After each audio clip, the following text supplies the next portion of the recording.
Tardes, hermanas. Oh, ya no ocupo eso. ¿Me oyen todos? Se me olvidó que traía algo aquí ya puesto. Ok, bueno, seguimos en el estudio.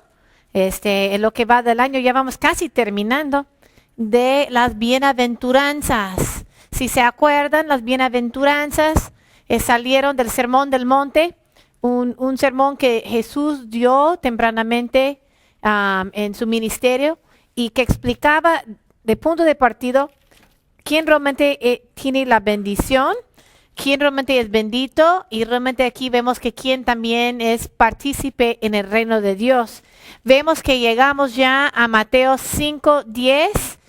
Bienaventurados aquellos que han sido perseguidos por causa de la justicia, pues de ellos es el reino de los cielos. Y si vamos a ver de repaso con qué empezamos las bienaventuranzas, vamos a ver que las bienaventuranzas realmente nombran las cualidades de los creyentes, de los cristianos, de las personas que formen parte del reino del cielo. Jesús estaba explicando lo que era su reino, que era diferente que el reino que había en el mundo, que los reinos, sino que esto es un reino espiritual de salvación, y está explicando realmente las cualidades. Y vamos a ver cuáles son. Vemos que en versículo 3 del capítulo 5 dice: bienaventurados los pobres en espíritu, pues de ellos es el reino de los cielos. Y si se acuerdan, cuando repasamos este versículo, aprendimos que los que son bienaventurados realmente no son los ricos, no son los altivos, los orgullosos. Los que son pobres en espíritu son los que reconocen su bancarrota espiritual, su inhabilidad de merecer el cielo, y con esta humildad de reconocer lo pobre que son, busquen a Dios para que Dios realmente les cubra su necesidad, y dice que de ellos es el reino de los cielos. Los pobres en espíritu, los que reconocen su bancarrota espiritual, porque sabemos en Efesios 2:8-9 dice: porque por gracia sois salvos por medio de la fe, y esto no de vosotros, es don de Dios, no por obras, para que nadie se glorie. Nadie se puede gloriar, más bien tiene que venir como niños a entrar al reino del cielo, pobres en espíritu. Los niños cargan con mucho contado. Los míos no, creo que los tuyos tampoco, ¿verdad? Siempre andan pidiendo: mamá, necesito para el bus, necesito para el lunch, necesito para esto, el otro, porque no tienen, son pobres, por lo general, más pobres que uno. Y entonces realmente reconocen su necesidad. Y nosotros igual tenemos que venir a nuestro Padre Celestial reconociendo nuestra pobreza en espíritu, nuestra necesidad, nuestra bancarrota espiritual, nuestra necesidad de Cristo. También las cualidades, otra cualidad que vimos es que bienaventurados los que lloran. Y bueno, nosotros realmente pensamos siempre que los que tienen bendiciones son los felices, los que vemos en la tele, los ricos y famosos y felices supuestamente. Pero aquí dice: bienaventurados los que lloran, pues ellos serán consolados. Y vimos que no solo llorar por llorar, porque hay muchos motivos por qué llorar, y no faltan, pero llorar por los pecados, estar arrepentidos por nuestros pecados y tener pesar por lo que es nuestra iniquidad, lo que nos aparte de Dios. Y al llorar por nuestros pecados, al arrepentirnos de nuestros pecados, llegaremos a tener la consolación que viene solamente de Dios, porque Dios es el único que nos puede perdonar y darnos la consolación y el perdón todavía mayor de nuestros pecados. Vemos que versículo 5 dice: bienaventurados los humildes, pues ellos heredarán la tierra. Y como dijimos, uno no puede entrar con altivez mereciéndolo todo, porque no merecemos nada. Hay que ser humildes como un niño. Hay que venir reconociendo quién es Dios y quién somos nosotros. Y Dios dice que estos son los que heredarán la tierra al final, la nueva tierra y el nuevo cielo que Él va a tener en la eternidad. Bienaventurados los que tienen hambre y sed, no solo hambre y sed física, pero hambre y sed ¿de qué? De justicia, pues ellos serán saciados. Cuando llegamos a tener hambre y sed de justicia, cuando ya estamos hartos del pecado, hartos de la corrupción de este mundo, hartos de todo este pecado, iniquidad y todo lo que conlleva, y tenemos realmente hambre y sed de la justicia que solo podemos obtener de Dios, dice que seremos saciados porque Dios nos va a dar su justicia. Dios también en perdonarnos sus pecados, no solo nos deja allí, sino nos ayuda a perfeccionar y ser santificados, a tener su justicia con que nos cubre por medio de Cristo. Dice también, a ver, ya lo había dejado, que bienaventurados los misericordiosos, pues ellos recibirán misericordia. Sabemos que nosotros primero recibimos misericordia de Dios. La misericordia que Dios nos dio por no darnos lo que merecíamos, que era el infierno, por darnos su gracia, algo inmerecido que es el cielo. Sabemos lo que es la misericordia en una forma más especial, más profunda. Entonces, como cristianos, una de las características que vamos a mostrar es que vamos a querer mostrar esa misericordia a otros. No vayamos a resultar como el parábola de Jesús, del deudor, que el siervo que estaba súper endeudado con el rey lo perdonaba sus millones. Y fue y encontró su consiervo y le decía, págame lo que me debes si no te echo a la cárcel. Por una deuda minimísima, ¿verdad? Entonces Dios en Jesús, en Cristo, nos perdonó todo. Entonces, ¿cómo es que vamos a tener rencor? Vamos a no perdonar a alguna otra persona cuando Dios nos ha perdonado todo. Nos debe dar una actitud de misericordia hacia los demás. Y también esa actitud de misericordia nos va a querer hacer también llevarlos a los pies de Cristo para que ellos experimenten la misericordia de Dios, que todavía es mayor que cualquier misericordia humana. Vemos también que otra de las bienaventuranzas era el decir, versículo 8, bienaventurados los de limpio corazón, pues ellos verán a Dios. Imagínate el corazón como una ventana, pero todo llena de tierra, todo sucio, no puedes ver a través de nada porque está todo sucio, y alguien viene con su Windex, lo va limpiando, ahora sí ya ves claramente hasta las montañas, ¿verdad? Entonces así es, cuando nuestro corazón está lleno de suciedad, no vamos a poder ver a Dios, estar en comunión con Dios, ver las cosas de otra perspectiva. Cuando Cristo viene y nos limpia el corazón, tenemos entonces una clara relación con Dios, podemos ver clara. Y podemos ver a Dios mismo.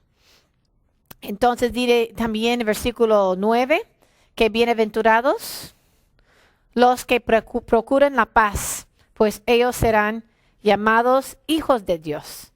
Y vemos también que Dios nos llama a ser embajadores. Por medio de la salvación, que somos embajadores de Cristo, deberíamos de ir porque hay una división entre Dios y los hombres por el mismo pecado que los separa. Los hombres están separados de Dios y nosotros deberíamos procurar la paz entre relaciones humanas, sí, en nuestra familia, en nuestro trabajo, en el mundo en general. Los cristianos deben siempre buscar la paz, estar en paz con todos los hombres, ¿verdad? En lo que depende de vosotros, porque hay quienes no quieren estar en paz, pero en lo que depende de vosotros, dice Romanos, estar en paz con todos los hombres. Pero todavía más, yo creo que es procurar la paz entre los hombres y Dios, porque Dios es enemigo de los hombres por el pecado, pero Dios ha buscado la paz, ha buscado por el sacrificio de su mismo Hijo reconciliación. Y nosotros debemos ser embajadores proclamando a las personas que se reconcilien con Dios, que busquen la paz con Dios, arrepintiéndose de sus pecados. Entonces nosotros también somos embajadores de Cristo, deberíamos procurar la paz en términos del mundo y relaciones humanas, y también en cuanto a animar a las personas a que procuren buscar hacer su paz con Dios, reconociéndolo como Señor y Salvador. Entonces ya vimos que hemos repasado un lindo estudio hasta el momento de ahorita. Y ahorita estamos viendo el versículo 10, bienaventurados aquellos que han sido perseguidos por causa de la justicia, pues de ellos es el reino de los cielos. Porque seguramente los perseguidos aquí a lo mejor se les quitarán todas sus posesiones terrenales, toda su heredad aquí en el mundo, pero a lo mejor se destierran de la misma nación donde estén, porque no pueden quedarse ahí, pero sabemos que de ellos será el reino del cielo. Y algo que es interesante e importante saber que es algo que se nos promete que nos debe pasar como cristianos. Filipenses 1, 28 y 29 nos dice aún que es un privilegio. De ninguna manera amedrentados por vuestros adversarios, lo cual es señal de perdición para ellos, pero de salvación para vosotros. Y esto de Dios.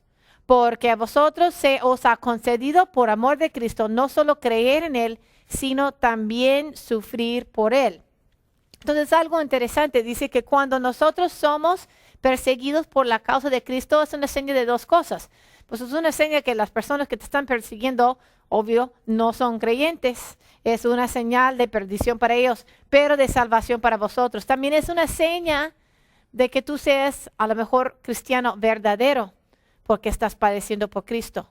Porque las personas que están medios, bueno, sí, que creo en Dios, pero van a querer sufrir persecución por causa de Cristo si ni creen en Él, si ni son hijos de Él, no.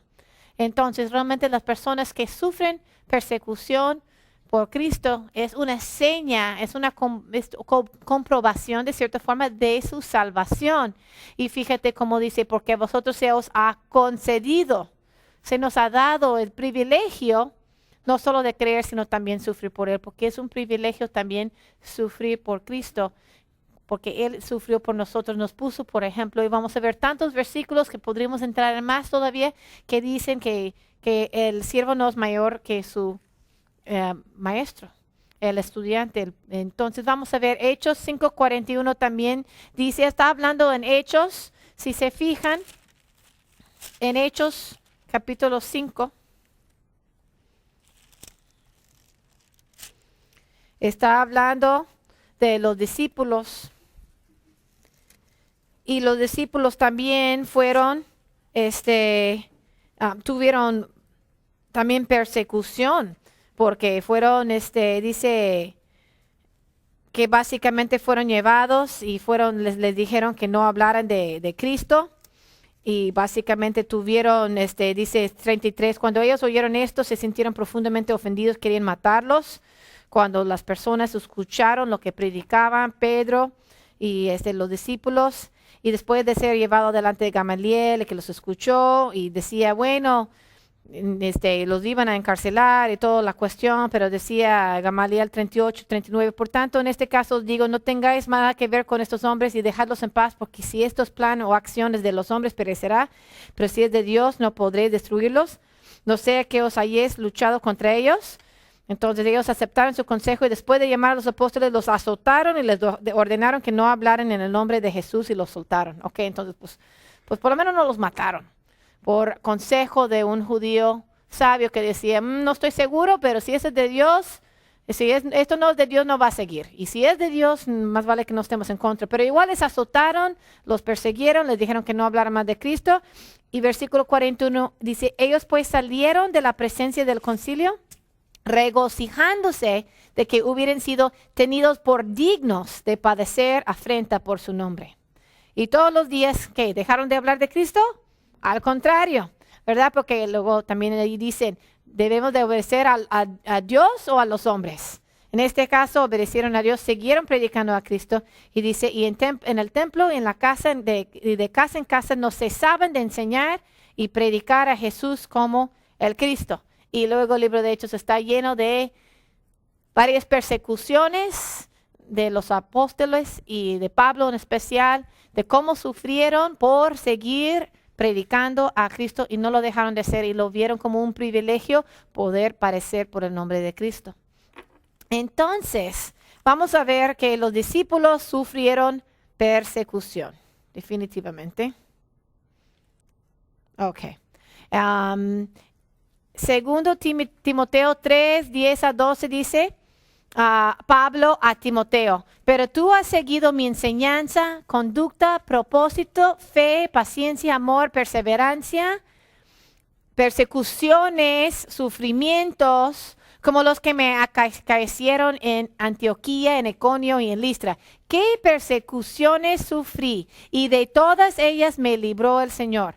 Y en verdad, todos los que quieren vivir piadosamente en Cristo Jesús, ¿qué?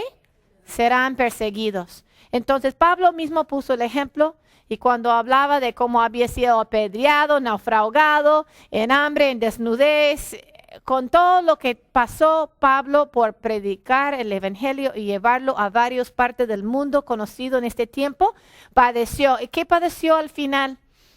Cuando le escribió después a su amado discípulo Timoteo y decía que ya estaba listo para ser derramado como ofrenda. ¿Por qué? Porque él estaba en la cárcel en Roma y sabía que iba a morir. Y fíjate que ahí está una foto un poquito pequeña, pero de una estatua, creo que se encuentra en Roma misma. Eso es Pablo, que está así agachado y volteando la cabeza, y el otro con una espada así que le va a dar.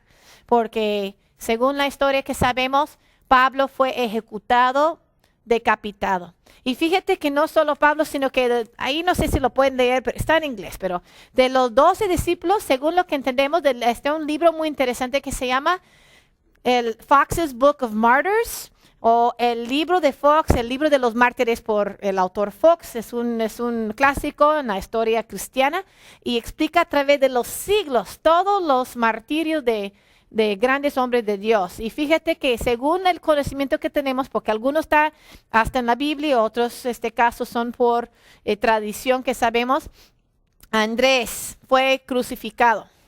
Bartolomé fue golpeado y después crucificado. Jacobo, Jacobo, hijo de Alfeo, fue apedreado. El Jacobo, hijo de Zebedeo, fue decapitado.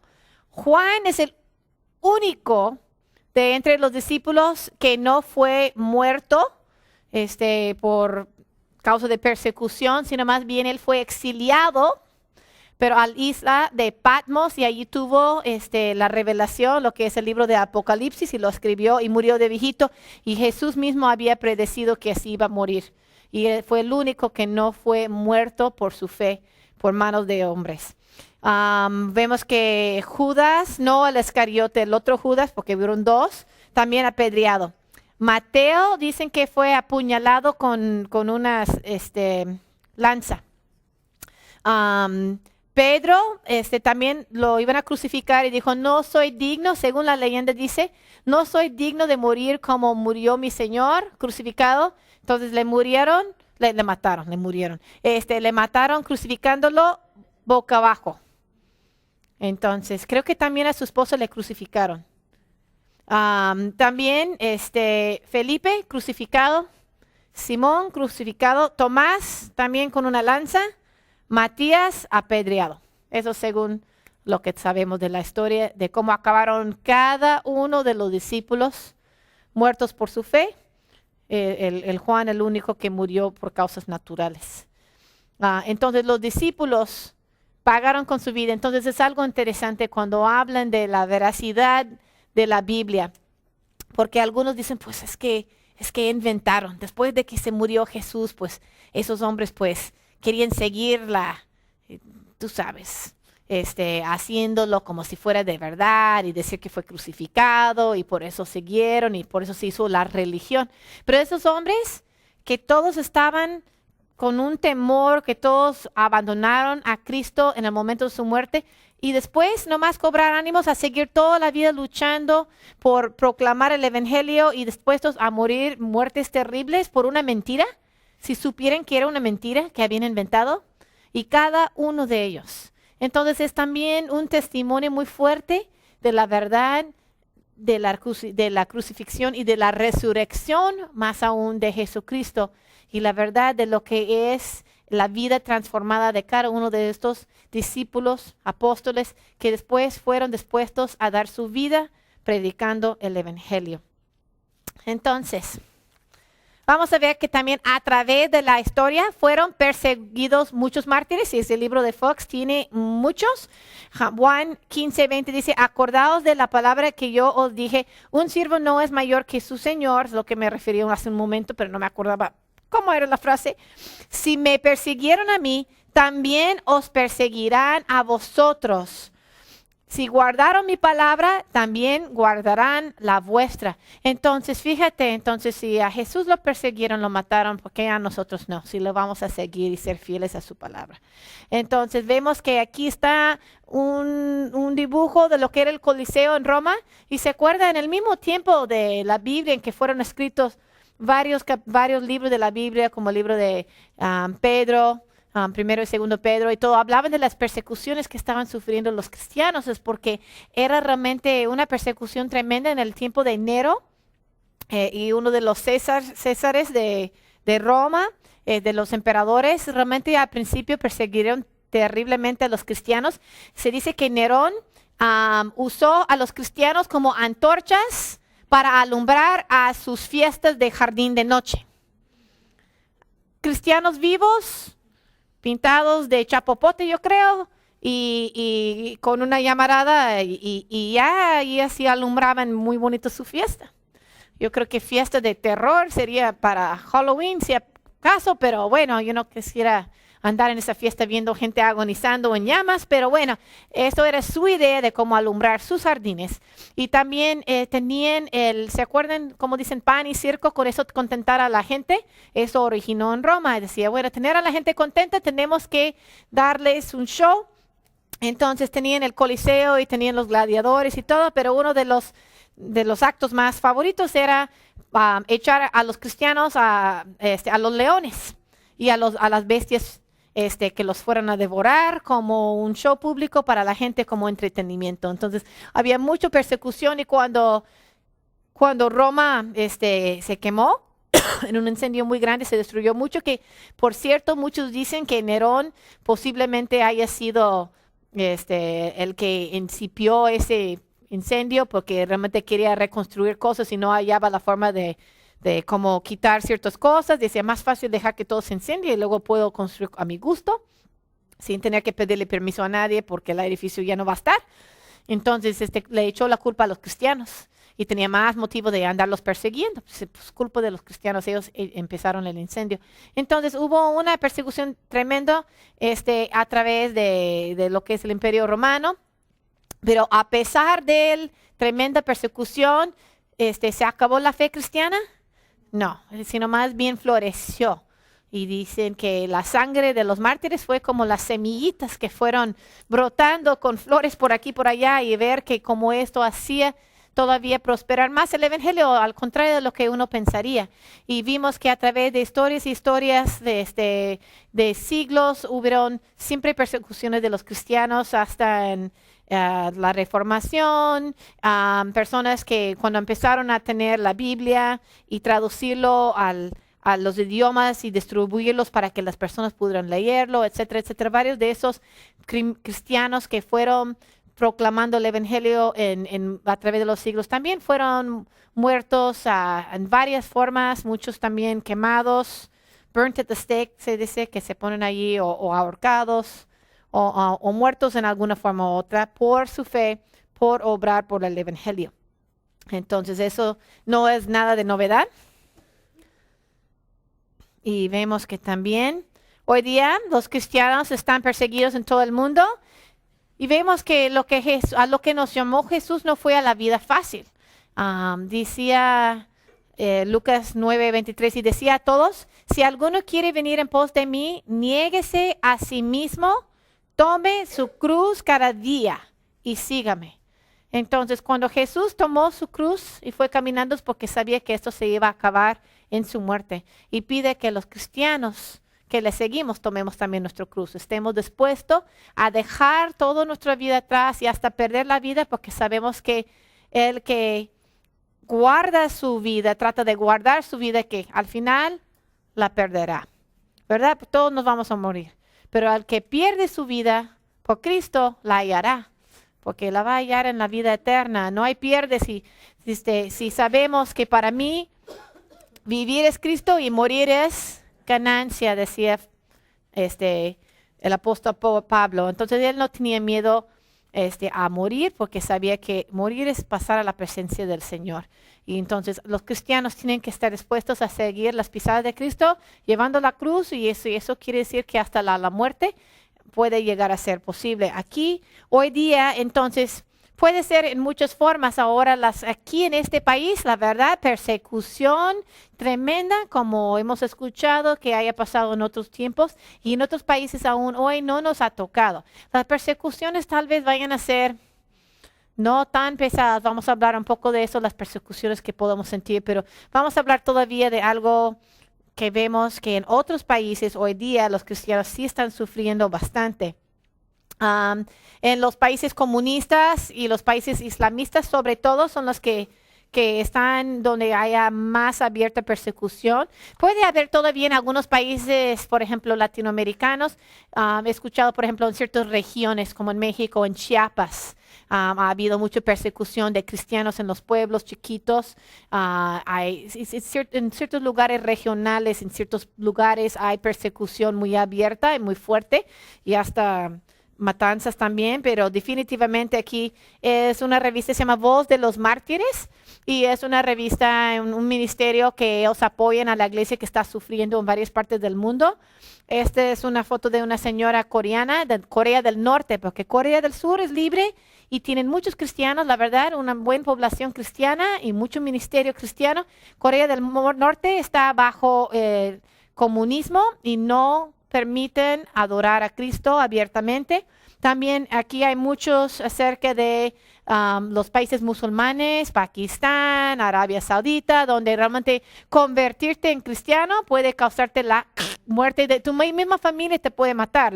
Especialmente a una mujer se convierte a Cristo, su papá o sus hermanos mismos sienten que deshonró a la familia y la van a matar, o su esposo, o etcétera, etcétera.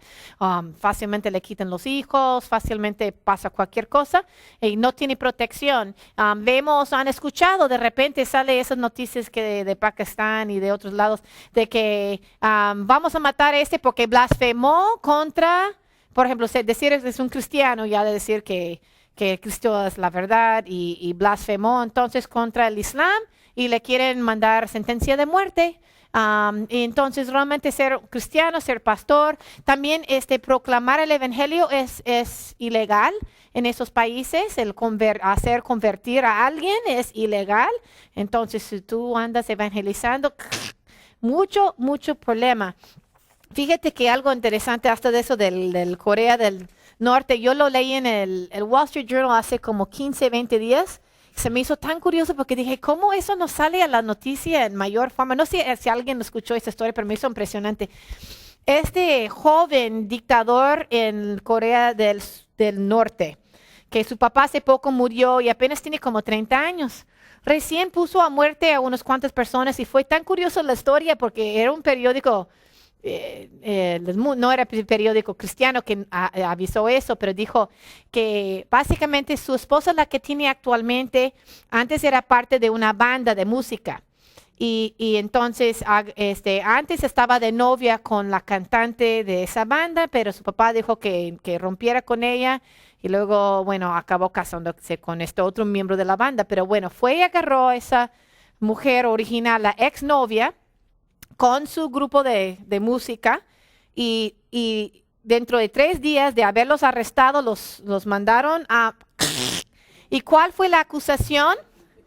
La acusación y dicen primero porque esa mujer y con otro miembro, con otra persona habían hecho un video de sexo y que quién sabe qué, les acusaron de eso. Y aparte, peor tantito, les encontraron Biblias en su posesión. Y hasta el periódico dice, oye, como que eso no hace sentido. Primero les acusa de hacer pornografía y luego de tener peor tantito Biblias. Y eso fue la acusación y los mandaron a fusilar a todos los miembros de la banda, no sobra de esa chica, y tuvieron a sus familias viéndolos morir. Y después de ver la muerte de sus seres queridos, a todas las familias, los parientes de aquellos, los mandaron a los campamentos de prisión. Dije, qué bárbaro, qué loco está ese hombre. Pero para que tú veas, no pudo sacar, bueno, quién sabe qué haya sido la verdad que haya pasado aquí, o qué envidias, o qué desquites, o qué sé yo, por las relaciones que hubieron en el pasado con estas personas. Pero dices, de las peores acusaciones que pudo inventar, ok, eso del sexo, ok, está feo, pero peor tantito, tenían Biblias en su posesión. Simplemente poseer Biblias es un crimen en Corea del Norte. Y muchos de los de Corea del Norte que quieren escapar, si son cristianos, están siendo perseguidos, no pueden pasar al sur porque hay una barrera tan militarizada. Tienen que subir al norte, cruzar un río, entrar a la China y luego todo China también es un país comunista que no es nada amable al evangelio y que también es más bien emparentado con Corea del Norte. Si los hallan, los regresan y así les va. Tienen que cruzar toda la China y salir al sur en Vietnam o la Tailandia y tratar de llegar a Corea del Sur. Entonces, para poderse reunir con sus familias o con seguir adelante. Realmente es muy tremenda la persecución en estos países en el día de hoy, justo con lo de Egipto. Han estado escuchando de todo de Siria y de Egipto. Ha habido mucha persecución contra cristianos en esos países en todo este problema. Lo que salió la noticia, creo que en un día se quemaron 43 iglesias en Egipto, porque el gobernador que sacaron del poder ahorita el ejército, fue extremista, islamista de un partido un poco extremista, y ellos se desquitaron en vez de nomás contra el gobierno, pues hay como un 10% apenas de Egipto son cristianos cópticos, como un tipo de cristiandad, pues ellos tienen desde miles de años siendo cristianos, ahora con a lo mejor un poco de diferencias de doctrinas de nosotros, pero ellos nombran a Cristo y siguen a Cristo. Y también hay iglesias evangélicas, pero básicamente cuando perdieron el poder y estaban bien enojados, se fueron contra las iglesias. Y tú dirías, bueno, ¿por qué no fueron contra el gobierno? Pero dicen, bueno, las iglesias no apoyaban al Islam, entonces vamos contra las iglesias. Y entonces fueron quemando iglesias y básicamente los cristianos en Egipto han sufrido, muchos han tenido que huir. Y es muy triste, es muy tremendo lo que está pasando allá, pero como un ejemplo de que en varios países del día de hoy, en África, también donde hay muchos lugares en el norte de África, donde hay peleas, y también muchas veces con grupos islámicos, los persiguen. Tengo amigos de Indonesia, y dicen Indonesia, y la Indonesia está como por las Filipinas, un poco arriba, ahí en Asia, son muchas islas, la isla de Bali es de Indonesia. Fíjate que son asiáticos y tú dirías, pues qué raro, pero también son musulmanes. Es el país más grande musulmán del mundo y tú dirías, nunca sabía. Pero también allí hay persecución, en algunos lugares remotos han tenido persecuciones en las iglesias y por ejemplo, unos conocidos que tengo de la Indonesia dicen que se emigraron aquí, son católicos ellos, pero dicen que en tu licencia de conducir pone si eres musulmán o si eres cristiano o otra religión y a todos lados que vas te piden tu identificación y si ven que no eres musulmán, si dice católico, cristiano o lo que sea, te tratan mal. Entonces, mejor que tuvieran la oportunidad de emigrar, lo hicieron. Entonces, es decir, hay muchos lugares en el mundo donde realmente ser cristiano quiere decir que vas a sufrir persecución y todavía encarcelamiento o matanza o tener las iglesias quemadas, etcétera, etcétera. Entonces, es muy triste y muy tremendo y hay que orar y apoyar a los hermanos que en todo el mundo están sufriendo persecución a una forma mayor de lo que nosotros nos podemos imaginar en este país. Ok, pero debe ser una realidad en la vida de cada creyente. Primero Tesalonicenses 3:3-4, a fin de que nadie se inquiete por causa de estas aflicciones, porque vosotros mismos sabéis que para esto hemos sido destinados, porque en verdad cuando estábamos con vosotros os predecíamos que íbamos a sufrir aflicción y así ha acontecido como sabéis. Entonces vamos a sufrir por Cristo. Ahora, ¿qué formas vamos a sufrir nosotros? Bueno, vamos a decir esto, tal vez no vamos a sufrir la persecución como lo están sufriendo unos hermanos en otros países el día de hoy, pero si no sufrimos es hasta mala seña, porque uno dice, bueno, ahí en la oficina son muy duros, pero ay, gracias a Dios no se dieron cuenta que soy cristiano, así que lo paso muy tranquilo. Bueno, tampoco, entonces eso es una mala seña. Lucas 9:26 dice, porque el que se avergüence de mí y de mis palabras, de este se avergonzará el Hijo de Hombre. Eso quiere decir que cuando tú estás en tu vecindad, cuando tú estás con tus familiares, cuando tú estás en el trabajo, donde estés, tú debes representar a Cristo. Ahora, no quiere decir que a todo el tiempo a tus parientes les estés dando bibliazos y predicando hasta que ya no te aguantan. No quiere decir que en el trabajo, en vez de hacer el trabajo, estás nomás predicando a Cristo. Tienes que hacer tu trabajo y cumplir muy bien. Y deberías dar buen testimonio. A tus familiares también, a lo mejor, si ya han escuchado el Evangelio, no les puedes andar machacando cada momento la Biblia, cosas de la Biblia, porque puedes estar simplemente causando más rechazo. Pero no debe ser que tú te avergüences del Evangelio y tú te escondes el hecho de que eres creyente, porque esto no sería propio. Y simplemente con representar a Cristo en tu vida y en tus palabras y en compartir cuando es el momento apropiado las cosas de Dios, la reacción siempre probablemente sea negativo. Lucas 6:26 dice, ay de vosotros cuando todos los hombres hablen bien de vosotros, porque de la misma manera trataban sus padres a los falsos profetas. O si no estás recibiendo ningún comentario negativo, nunca, a lo mejor no estás dejando si quieres saber a la gente que eres cristiana o realmente no eres diferente que los demás, te ríes con los mismos chistes, entres en los mismos chismes y andas haciendo todo lo que hacen aquellos, pues no, pero si realmente llega a haber momentos cuando tú tienes que tomar una decisión, si seguir al grupo en hacer lo que van a hacer o hacer lo que para ti es correcto según la Biblia, y tú con mucha cordura, con mucha amabilidad, tomas tu decisión por el lado de Cristo, vas a recibir negativismo. Un ejemplo muy sencillo, por ejemplo, en el trabajo, si saben quién eres y cuáles son tus convicciones. Tuve una situación donde yo y una compañera trabajamos para una mujer, una de las directores arriba de nosotros en la escuela de enfermería es lesbiana. Mire, es una persona que aprecio como persona y yo digo que hay que tratar a la gente homosexual como cualquier pecador. Igual también tengo personas arriba que no están casados, que andan viviendo rejuntados con su novio, que andan haciendo esto y el otro, no son creyentes.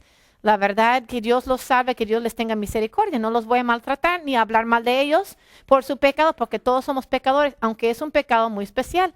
Pero, por ejemplo, cuando pasó la ley de que se pudieran casar los homosexuales, esta otra amiga viene y en frente a la jefa aquí les dice, ay, fulana, dice, felicidades porque ya pasó la ley, para que se pueden casar los homosexuales. Estoy tan feliz que esta ley ya se pasó. Ahora, Jody no sé si esté de acuerdo.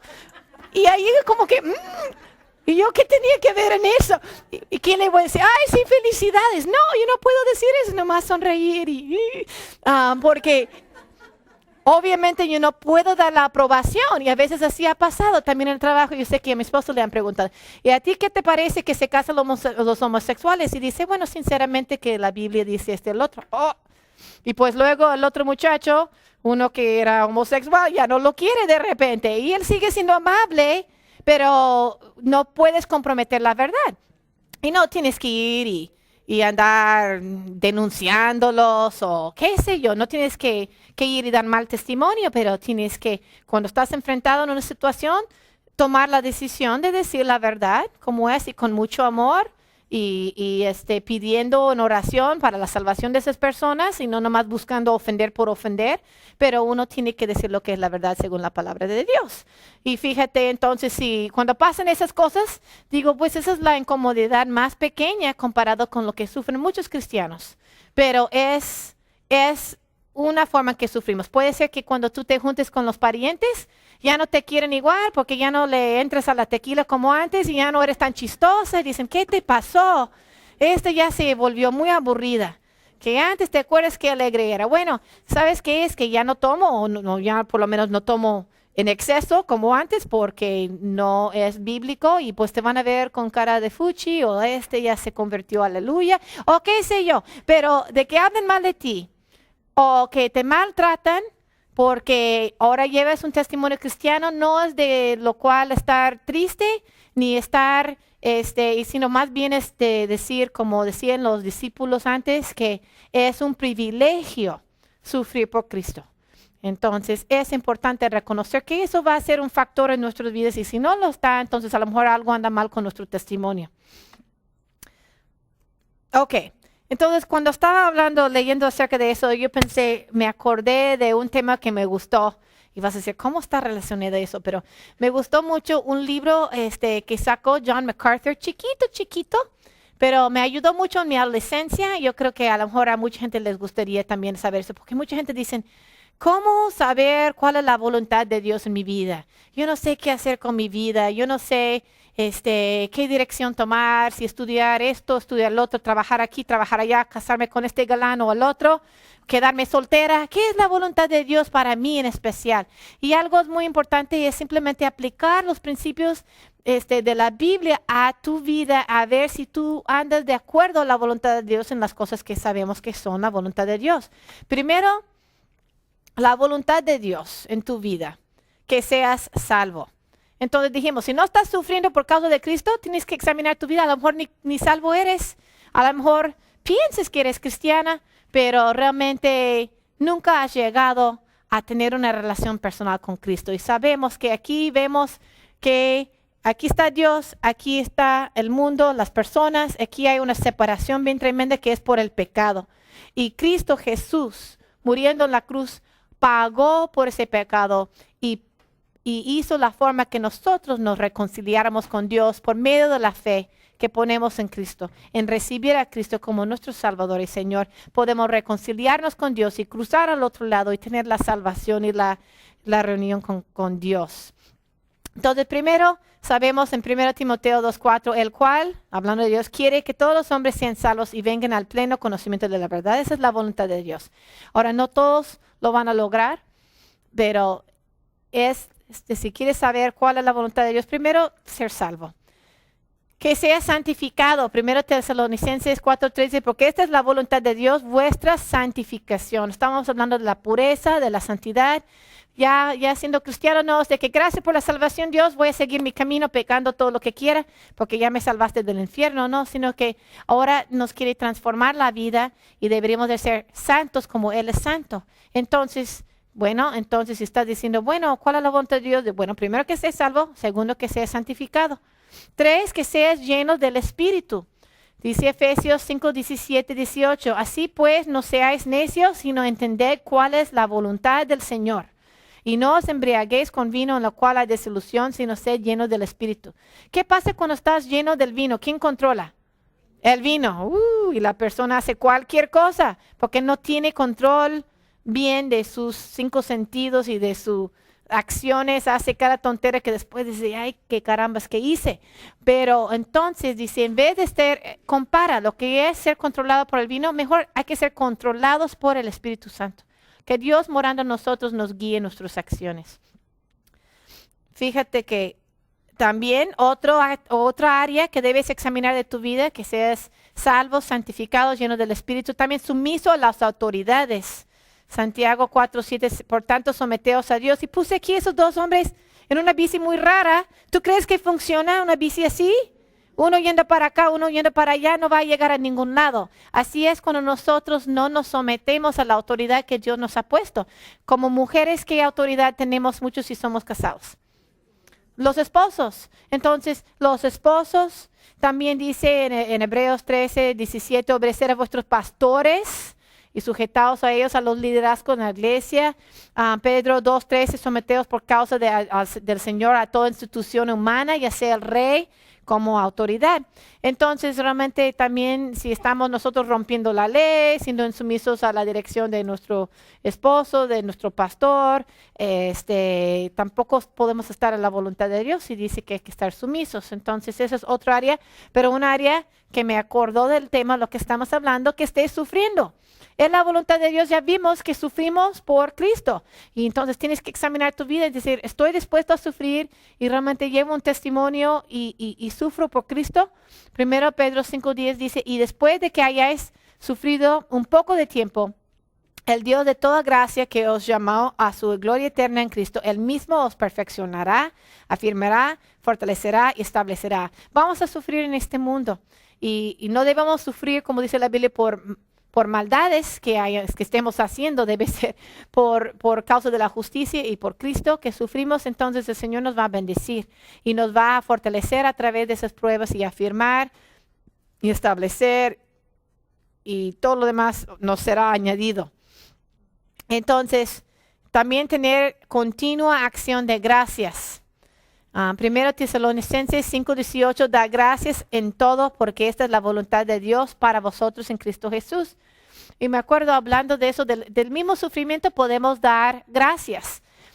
Fíjate que una historia que siempre me queda en la memoria, Corrie ten Boom fue una mujer en la Alemania que durante la Segunda Guerra Mundial, durante el estadio de Hitler y todo lo que pasó, que andaban persiguiendo a los judíos. Ella y su familia eran cristianos y al ver que Hitler estaba persiguiendo y matando a judíos, sabían que eso no estaba correcto. Entonces, cuando dijimos que hay que ser sujetos a la autoridad, ella tenía que sujetarse a Hitler.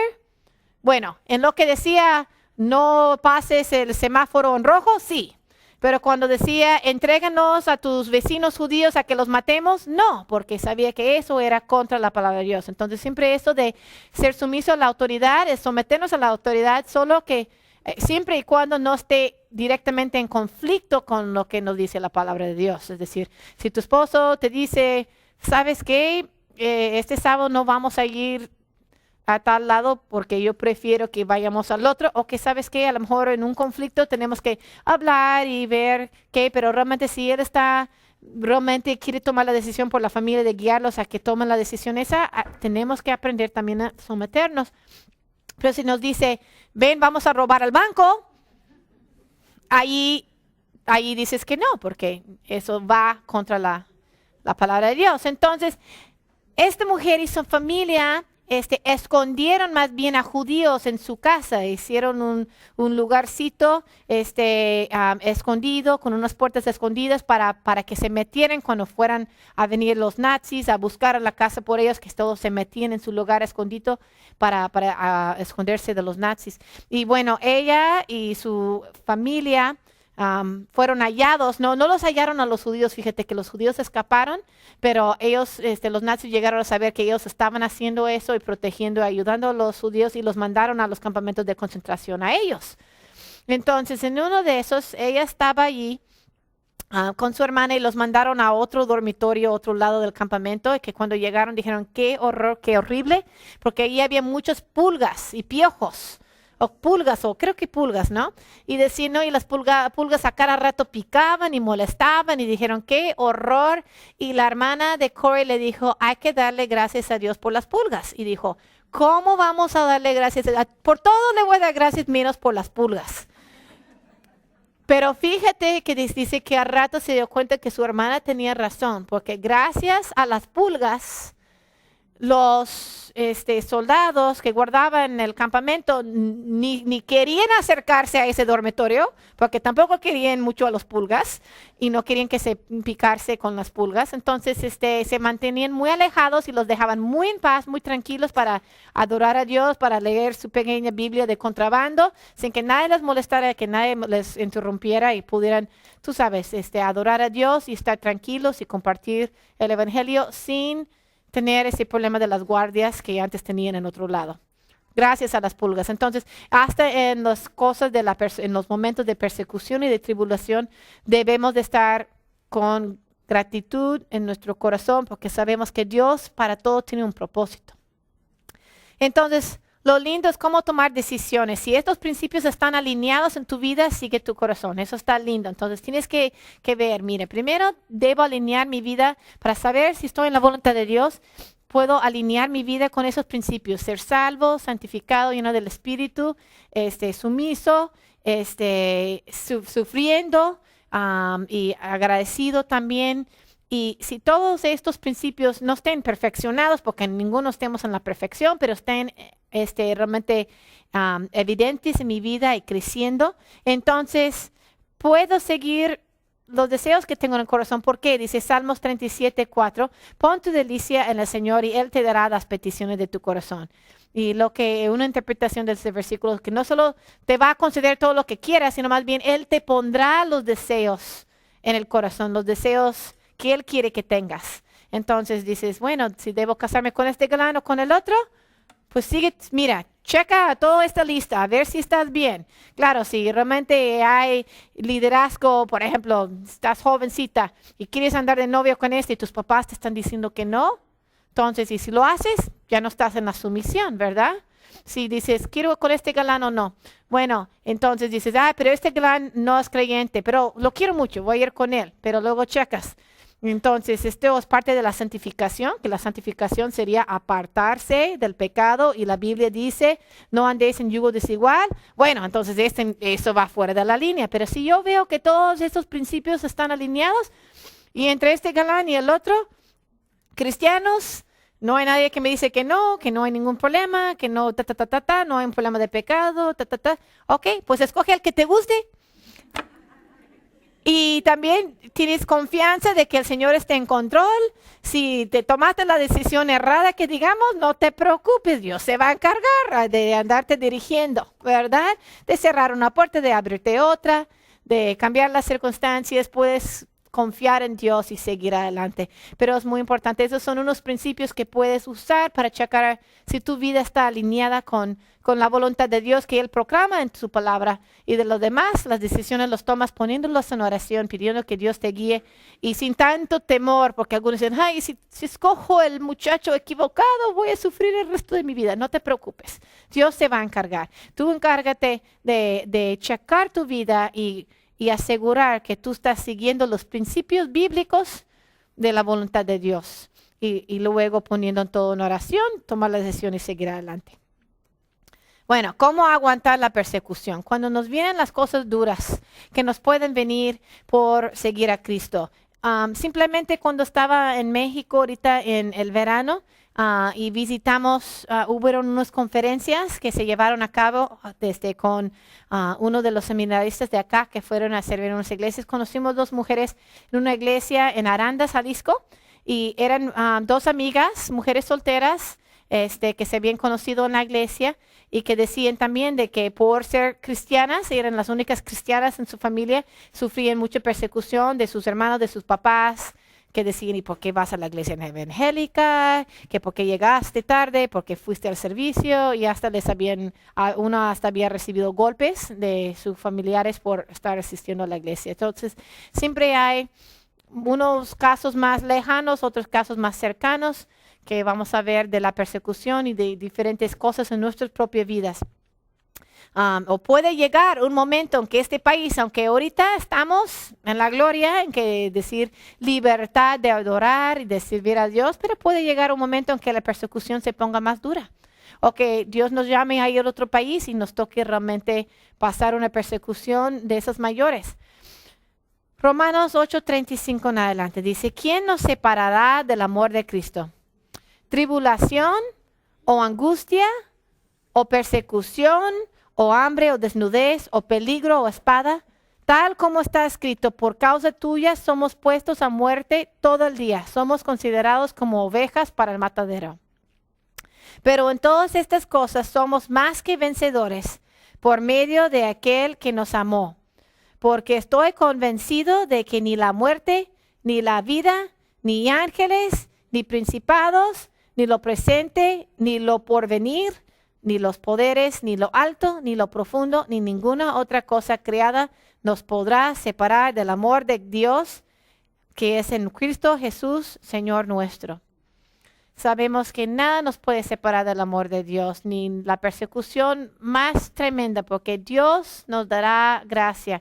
Dios nos dará las palabras que decir en el momento que humanamente no vamos a saber contestar. Dios nos dará la fuerza de conllevar cualquier circunstancia. Fíjate que otra historia que escuché, una anécdota que decían que durante la temporada en Rusia, que era bajo el comunismo, que había persecución mayor. Todavía hay persecución de cristianos, porque el gobierno allí no es muy amable, que digamos, a los cristianos evangélicos, pero bueno, en ese tiempo todavía se encarcelaban a cada rato a cristianos o a gente que se hallaban en iglesias o leyendo la Biblia. Decía que una vez había unos cristianos reunidos en una iglesia, en un lugar, bueno, no iglesia formal, pero como en una casa o algo, orando, tenían un servicio cristiano, y llegan unos soldados y entran con sus rifles y dicen, ¿quién es cristiano aquí? Y los que no son cristianos que salgan. Y pues varios salieron huyendo, pero unos pocos ahí temblando se quedaron ahí porque no querían renunciar a Cristo. Y los soldados dijeron, ¡ah, qué bueno! Entonces ya bajaron las piedras. Entonces ya sabemos quiénes son los cristianos de verdad. Ahora podemos orar con ustedes. Porque la verdad es que realmente la persecución purifica la iglesia. Realmente los que están dispuestos a sufrir por Cristo, Dios les va a dar una gracia especial para aguantar lo que tenga que ser y una fuerza sobrenatural que solo viene de Dios. Y vamos a pedir al Señor ahorita que nos ayude a sufrir persecución por Él en la forma que sea, a darle gracias y a tener un buen testimonio a través de estas circunstancias y saber que este reino aquí, el mundo es pasajero, este mundo es pasajero, pero de nosotros es el reino del cielo. Señor, te damos gracias por tu bondad, por tu misericordia en salvarnos. Señor, te damos gracias por el privilegio que es sufrir por Cristo. Y pedimos por los hermanos en todo el mundo que estén sufriendo 1000 veces más que nosotros, Señor, en formas físicas, Señor, formas materiales, sociales, de todo tipo. Y pedimos, Señor, que tu bendición sobre ellos. Y sabemos que tú les vas a dar la bendición y que de Dios es el reino del cielo. Señor, pedimos por nosotros que nosotros no nos avergoncemos de ti en nuestros trabajos, entre nuestros familiares y amistades. Estemos dispuestos a llevar críticas y persecución, aunque a lo mejor nada comparado con lo que han sufrido uno de tus siervos fieles, Señor. Pero ayúdanos, Señor, a gozarnos por ser considerados dignos de sufrir por tu nombre. Señor, y que estos principios que hemos aprendido hoy estén actuando en nuestra vida y para que nosotros demos toda la gloria a ti, Señor, y te honremos siempre. En el nombre de Cristo te lo pedimos y pedimos por esta convivencia que vamos a tener y la comida que tal vez compartamos. Que todo sea para gloria y honra a tu nombre. En el nombre de Cristo te lo pedimos. Amén.